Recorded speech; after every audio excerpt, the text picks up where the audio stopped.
धनबाद में झारखंड मुक्ति मोर्चा की स्थापना दिवस के मौके पर कल्पना सोरेन चर्चा का विषय बनी हुई हैं।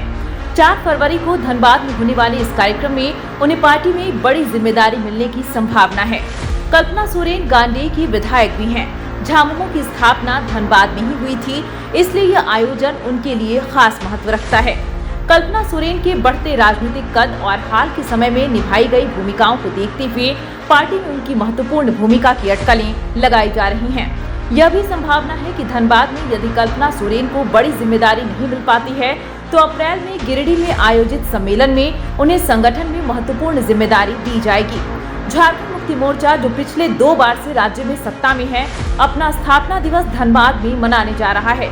4 फरवरी को होने वाले इस कार्यक्रम में कल्पना सोरेन के हाथों पार्टी की कमान सौंपे जाने की चर्चा जोरों पर है। झामुमो का जन्म धनबाद में हुआ था और अब यहीं से कल्पना सोरेन को बड़ी जिम्मेदारी मिल सकती है। इससे पहले 2 फरवरी को दुमका में भी झामुमो अपना स्थापना दिवस मनाएगा। धनबाद में यह कार्यक्रम हर साल 4 फरवरी को होता है। पहले यह कार्यक्रम रात 9 बजे से शुरू होकर सुबह तक चलता था, लेकिन अब कोविड के बाद दोपहर 2 बजे से शाम 7 बजे तक आयोजित किया जाता है। पार्टी सूत्रों के अनुसार विधायक और मुख्यमंत्री हेमंत सोरेन की पत्नी कल्पना सोरेन को जल्द ही पार्टी में कोई बड़ी जिम्मेदारी मिल सकती है। कल्पना सोरेन को बड़ी जिम्मेदारी मिलने के कई कारण हैं। हेमंत सोरेन के जेल जाने के बाद कल्पना सोरेन ने जिस तरह से परिस्थितियों को संभाला, उससे उनकी नेतृत्व क्षमता का पता चलता है। उन्होंने न सिर्फ लोकसभा चुनाव में इंडिया ब्लॉक का नेतृत्व किया, बल्कि विधानसभा चुनाव में भी अपनी मजबूत भूमिका निभाई। दूसरे दलों के नेता भी अपने विधानसभा क्षेत्र में कल्पना सोरेन की मौजूदगी चाहते थे। हेमंत सोरेन की अनुपस्थिति में उन्होंने इंडिया ब्लॉक की कई बैठकों में हिस्सा लिया और झारखंड का नेतृत्व किया। विधानसभा चुनाव में उन्होंने गांडेय विधानसभा सीट से जीत हासिल की। चुनाव में कल्पना सोरेन स्टार प्रचारक के रूप में उभरी। उन्होंने पूरे राज्य में धुआंधार प्रचार किया और लगभग 100 रैलियां और रोड शो किए।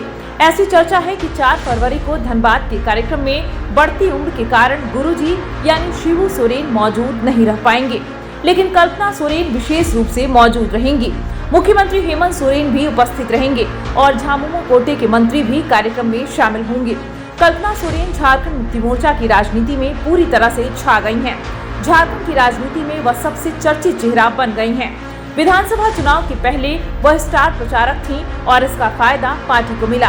अब वह पूरी तरह से झारखंड मुक्ति मोर्चा की राजनीति का हिस्सा बन गई हैं। झारखंड झुकेगा नहीं, इंडिया रुकेगा नहीं, यह नारा देकर कल्पना सोरेन चर्चा में आई थी। राहुल गांधी की भारत जोड़ो यात्रा के समापन पर कल्पना सोरेन ने मुंबई में इस नारे का जोरदार समर्थन किया था। पूर्व मुख्यमंत्री हेमंत सोरेन के जेल जाने के बाद और लोकसभा चुनाव के बीच कल्पना सोरेन की झारखंड की राजनीति में एंट्री हुई थी। इस एंट्री को लेकर कई तरह के कयास लगाए जा रहे थे। झारखंड की राजनीति में कल्पना सोरेन परिस्थिति के कारण आई, लेकिन राजनीति में आते ही उन्होंने लोगों का भरोसा जीत लिया। हेमंत सोरेन को पहले से ही लग रहा था कि उन्हें जेल जाना पड़ सकता है, इसलिए 31 दिसंबर 2023 को गिरिडीह के गांडेय विधानसभा से विधायक डॉक्टर सरफराज अहमद को इस्तीफा दिलवाया गया था। यह इस्तीफा उन्हें इस शर्त पर दिलवाया गया था कि उन्हें राज्यसभा भेज दिया जाएगा और उन्हें राज्यसभा भेजा भी गया। उसके बाद से कल्पना सोरेन लगातार आगे बढ़ रही हैं। इस तरह कल्पना सोरेन झारखंड की राजनीति में एक महत्वपूर्ण चेहरा बनकर उभरी हैं और उनके भविष्य की राजनीतिक भूमिका पर सबकी नजरें टिकी हैं।